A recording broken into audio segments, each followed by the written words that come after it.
kuona tujakuona. Yes. Mimi naitwa David Livingstone Kose Oyombe na mimi pia ni mwanabunge. Nataka kusema ya kwamba wananchi wenzangu, ni wakati huu wetu sisi ambayo tuko hai kubadilisha Kenya yetu. Wengine wenu mnaona ni kama tukianza kitu kama hii tunapiga kelele, lakini siku moja tu utakuja kutamani group kama hawa ama president kama hawa wakuje wakusimamie ama they speak on your behalf. Katika hii dunia yetu kuna wale wananchi ambayo hawezi kujieleza, they cannot speak for themselves, and that is now the platform ambayo sisi tunatumia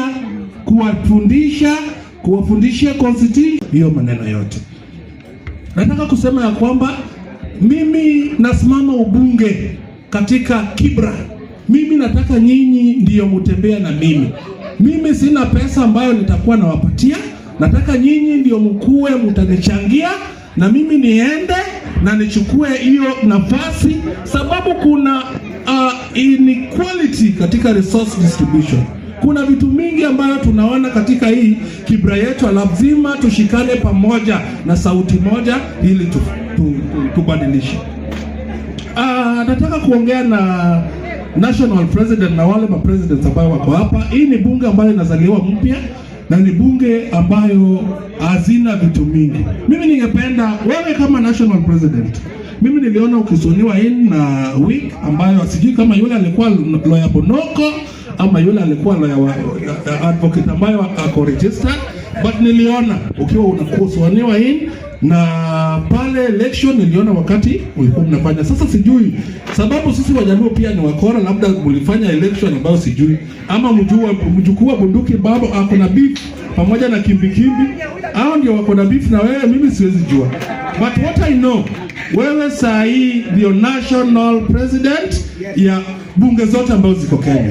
Omera nyakwarkia roa ongeta lo mimi ngato bwana teleka Raila Odinga mondomia na yodo ongeti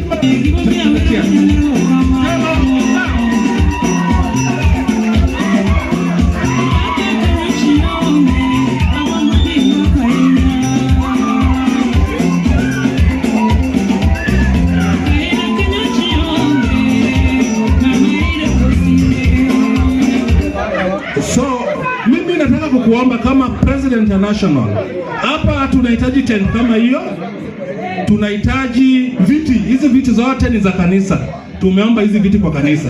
Wewe ni mtu ambayo mkono yako yuko mzuri na mrefu.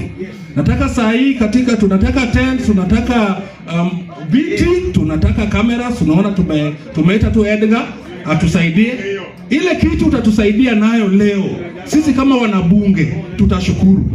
Hata nyakuar bunduki huyo, wewe nyakuar bunduki, kama uko na kitu yoyote ambayo utasaidia nao wanabunge ambayo inafunguliwa leo, wanahitaji hata kama ni kidogo kiasi gani, wewe wapatie, watashukuru.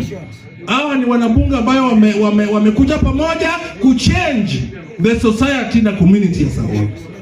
Wewe Zena ulisema unabeba kitu, hiyo kitu utakuja utangaze hapa, watu wasikuja waumiane, ndio wajue ni kweli umebebea nini yenye iko kwa mkono yako, watashukuru. Na mimi kama mwenye nania mbunge, mimi pia ni mwanabiashara na nimejikakamua katika biashara yangu na nimewaandikia cheki ya 50,000 ambayo ndio hii.